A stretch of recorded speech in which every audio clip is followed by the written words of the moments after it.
রাজ্য সরকারের দুর্নীতি, চাকরি চোর ও মালদা মুর্শিদাবাদের সনাতনীদের উপরে আক্রমণের প্রতিবাদে সোচ্চার হয়ে মুখ্যমন্ত্রীর পদত্যাগের দাবিতে উত্তর দিনাজপুর জেলার রায়গঞ্জের রাজপথে নামল বিজেপি। রবিবার দুপুরে রায়গঞ্জের সাংসদ কার্তিক পালের নেতৃত্বে রায়গঞ্জের বিজেপির জেলা দলীয় কার্যালয় থেকে প্রতিবাদ মিছিল শুরু করে রায়গঞ্জ রাজপথ ধরে শিলিগুড়ি মোড়ে এসে বিক্ষোভ প্রতিবাদ কর্মসূচির মধ্য দিয়ে সমাপ্ত হয়।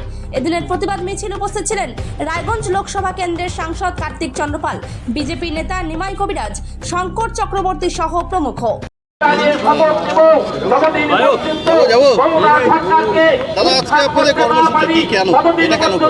আজকে আমাদের কর্মসূচি আপনারা সবাই জানেন, রাজ্য বিজেপির ডাকে আজকে আমাদের জেলায় 26,000 যে চাকরি, সেই চাকরির যে যাদের যোগ্য লিস্ট সেই তালিকার দাবিতে এবং চারিদিকে যেভাবে সনাতনীদের অত্যাচার হচ্ছে, মালদা মুর্শিদাবাদে যেভাবে মানুষ খুন হচ্ছে, তারই প্রতিবাদে আজকে আমাদের মিছিল।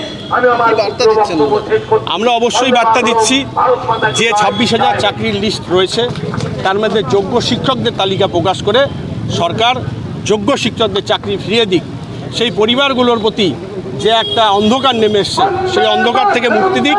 কারণ এটা কোনোদিনও হতে পারে না যে আপনারা যে কেউ হয়তো 10 বছর আগে 9 বছর আগে পরীক্ষায় ভালো রেজাল্ট করেছেন, ফার্স্ট ক্লাস পাস করেছেন, ডক্টরেট হয়েছেন, তার জন্য আপনাকে 10 বছর পরে আবার অগ্নি পরীক্ষা দিতে হবে না, ট্যালেন্ট টেস্ট দিতে হবে না। যোগ্য তালিকা প্রকাশ করলে সেই পরিবারগুলো চাকরি পেয়ে যাবে এবং সরকার যোগ্য তালিকা প্রকাশ করে নিজের ভুল নিজে স্বীকার করবে।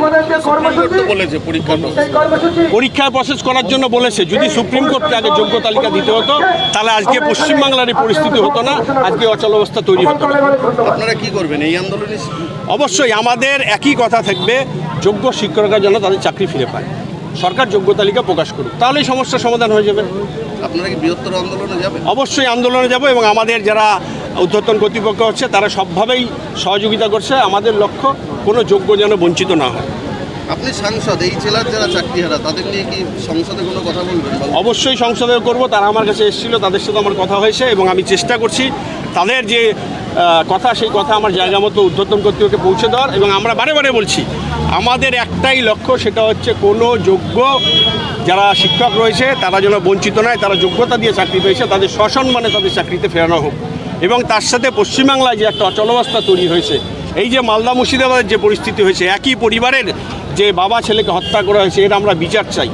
পশ্চিমবঙ্গের মানুষ শান্তি চায়, কিন্তু শান্তি কোনোভাবেই প্রতিষ্ঠা হচ্ছে না। আগামী দিনে 2026-এ ভারতীয় জনতা পার্টি সেই শান্তি ফিরিয়ে আনবে। আপামর জনসাধারণের কাছে অনুরোধ করবো, আপনি আসুন, আমরা সবাই মিলে একসাথে কাঁধে কাঁধ নিয়ে আগামী দিনে ভারতীয় জনতা পার্টি সরকার আমরা প্রতিষ্ঠাতা করি, পশ্চিমবঙ্গে শান্তি ফিরিয়ে আনি। রাষ্ট্রপতি শাসনের কথা বারবার তুলছে বিজেপি। দেখুন, রাষ্ট্রপতি শাসন বা 355 সেগুলো আমাদের ঊর্ধ্বতন কর্তৃপক্ষ রয়েছে, তারা বিষয়টি দেখছে। আমরা জেলার স্বার্থে, আমরা আমাদের স্বার্থে আমরা বলবো যে পশ্চিমবাংলায় যে অচল অবস্থা চলছে তার একটা ভিত সাধারণ মানুষ চায় এবং সেটা অবশ্যই আমাদের ঊর্ধ্বতন কর্তৃপক্ষ পদক্ষেপ করবে।